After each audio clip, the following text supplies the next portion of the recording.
In this video, we're going to break down two very commonly played hobbies and figure out which one is a hobby for you. Is it the guitar or chess? I bet you a lot of people are wondering why the comparison. Why are we doing chess and the guitar? Well, they're a lot more similar than you think. First of all, they both are a lifelong journey. In the beginning, you're learning the absolute basics, and then 10 years from now, 20 years from now, 30 years from now, you're still learning something. There's always something to learn. No one knows everything there is to learn about chess or guitar. It's a lifelong journey with a very high skill cap. There's also the fact that they both require solo practice. So at the end of the day, you get your lesson, you go back, you practice by yourself. You have to practice by yourself.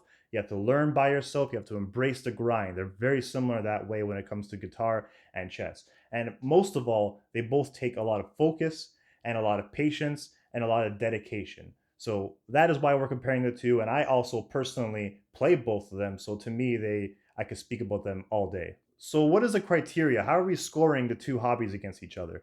Well, I broke it down to 10 different categories, which I'll show up on the screen right now. These are the 10. First one is accessibility, barrier to entry, which is easier to learn, which one is more convenient, which one is more time consuming, what is the social aspect like, what is more stress relieving, which one has more personal expression, which one has more long-term benefits. And lastly, I know we're talking about hobbies, but if you get your kid into this hobby, maybe they get really into it, really dedicated, and they want to look into it as a career. So we'll quickly include what is better as a career as one of the categories. So let's get started. So we have to start with accessibility, right? Because that's what we have to figure out in the first place. Can you even do either or?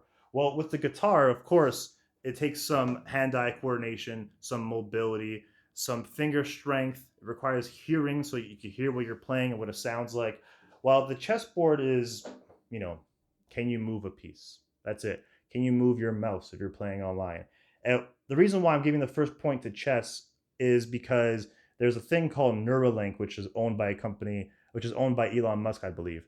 And he put the first chip in a human's brain where this person has no feeling from his neck down. He's in a wheelchair and he's able to play chess with just his eyes. Like that reason alone means chess gets this point. So what's the barrier to entry like?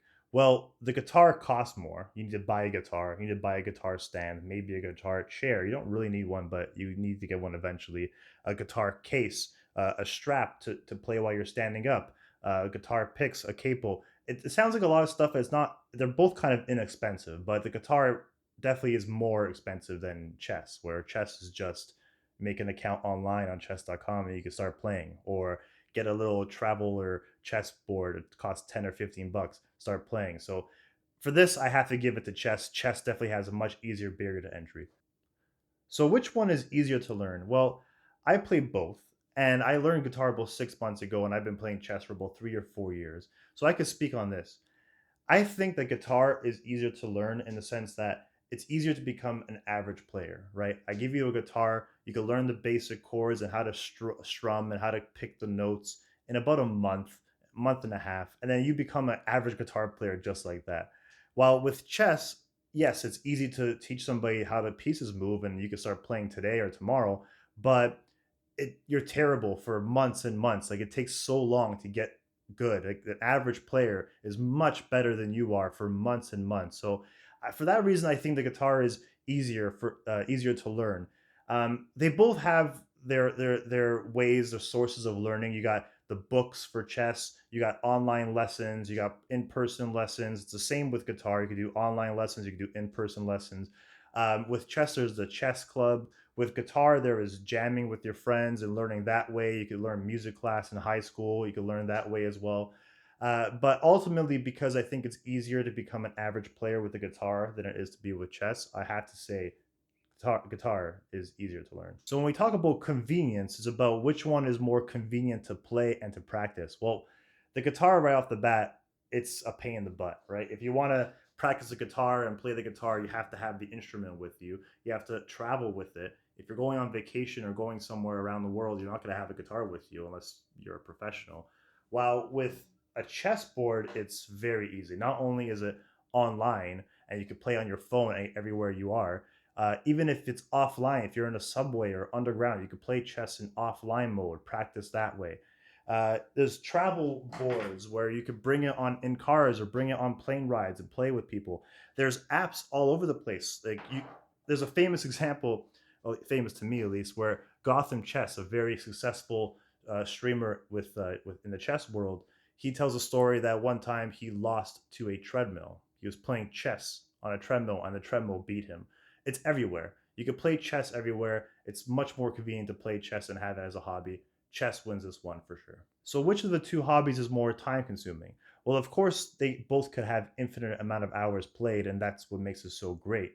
But you take an average guitar player and an average chess player and see which one is more time consuming, I gotta say that chess is more time consuming because you go to the chess tournaments, you play these classical games that last 2 hours, 3 hours sometimes, while with guitar, you play as long as you want. A show, if you're playing at a gig, it might take 2 or 3 hours, but you're playing less gigs than you're playing tournaments in chess. This point is easily a point for the guitar. So when we talk about the social aspect of both hobbies, it's how much are you alone versus you're with people, and how social of a hobby is it? Well, they both have their social moments, right? So with chess, you could join a chess club. You're filled with chess players. You're talking about chess all day. With guitar, you're jamming with a band. You're jamming with your friends. Very social. I would say that I would lean towards guitars being more social just because at the end of the day, people want to hear you play the guitar. No one that doesn't play chess really wants to hear about you playing chess. That's just an honest fact. And I have to say, guitar gets this point because chess players at the end of the day are alone at a chessboard, while guitar players are usually surrounded with other musicians. That's a point for guitar. So for anyone keeping score so far, we have a 3-3 tie, three for chess and three for guitar. And there's only a couple more categories left, so we're very, very close to figuring out which is the better hobby to have. So the next one up is stress relieving. Which one is more stress relieving? Well, with the guitar and the chessboard, they both have their frustrations, right? With the guitar, a very common one you'll hear is I keep hitting a plateau. How do I get past my plateau? How do I get better? Now that I know to do all these things, how do I get to the next level? it, there's a stat somewhere that says 90% of guitar players quit within the first year. It could be very frustrating. And with chess, it's also very frustrating, right? Because you have the plateaus as well, but most of all, you have the ELO rating. You have an actual live score that tells you exactly how good you are at every given time. And with that, a lot of people develop some ELO anxiety, where when you're losing like crazy and you're tilting, you can see your score, your elo rating going down, and it makes you nervous and makes you angry. There's a lot of mood swings with chess. It feels fantastic, it feels amazing when you hit a new peak, right? But doesn't feel great when you're going down. You're like, will I ever hit my peak again? And then when it comes to the ability of the guitar to taking a break, when is it more relaxing? Well, with guitar, you can stop learning and just play songs you enjoy, and it's like muscle memory. You don't have to think. You just close your eyes and enjoy the tune you're playing. You're in a moment of zen. With chess, you have players who love playing with each other. Like you have the chessboard in front of you, and you're playing chess. There's no elo, there's no rating. You're just playing for fun. It's really relaxing, it's social. But at the end of the day, I have to give the point to the guitar as more stress relieving because if you're playing chess, the longer the game is, the more devastating it is when you lose. When you're playing a classical game and you've been sitting at the chessboard for 2, 3 hours and you lose, it just feels horrible. There's all kinds of grandmasters who have cried when they lose like a 6 hour game or a very important game in the world championship. There are some that break their hotels after because they're very emotional and angry. It's much more stressful, I think, on the everyday player to be a chess player than it is guitar. So with that last point of guitar, it is now 4-3 guitar, and we only have three categories left. Personal expression is the next one up. Well, with chess, there's a few different styles you could develop, right? You could have an attacking style, a very positional style, a very tactical style, a very defensive style, a creative style. There's different kind of styles you can have, but there's only so many. I don't even know any more I can name than those five right there. But with guitar, it's an infinite amount of options. There are some principles that you need to follow, but at the end of the day, you can break those principles. Whatever sounds good to you is what the art you are making. So guitar is all about personal expression. This by far gets a point over chess. So this is a really important one, long-term benefits. When it comes to chess or when it comes to guitar, you're focused on having fun. You're not focusing on all the other things going on. So the long-term benefits are happening behind the scenes while you're just having fun. The older you are while you're playing these hobbies, the more benefits you get. So for chess, the ones I found online when I did some research is that it chess gives you cognitive enhancements. It reduces cognitive decline as you get older. Your brain is sharper. It remains sharper. There are some exceptions, as Bobby Fischer, who went insane, but we're not going to blame the chess for that. It might have just been him. Then you have the fact that it improves your memory. There's a lot of memorization on chess, especially the higher up level you are. You start memorizing a certain amount of moves and patterns. Pattern recognition is fantastic. When it comes to even improving your business life, it is strategic thinking, problem solving. Those are two things very important in chess that you learn when you're stuck in a corner. You got to find your way out. Oh, it's gonna be checkmate unless I find the answer here. What is the answer to this problem I'm currently in the middle of? Then you have enhanced focus, right? You're focused on the chessboard. Sometimes you're staring at a chessboard for 30 minutes at a time and you're just trying to figure out the next move. What's the most optimal move? And what's fascinating about this is that if you don't play chess and you see someone staring at the chessboard and you're like, what are they thinking about? How are they just looking there for half an hour? Aren't they bored? No, no, no. That is the most fun part of chess. When you get to the middle game and nobody has ever had this unique position before, and you're just trying to figure out which of these 50 options is optimal, it is fascinating. It's fantastic to have. Enhanced focus, increases creativity with chess. It teaches you patience because obviously you're waiting at the chessboard for a long time sometimes, but also when you're practicing, it takes a lot of patience.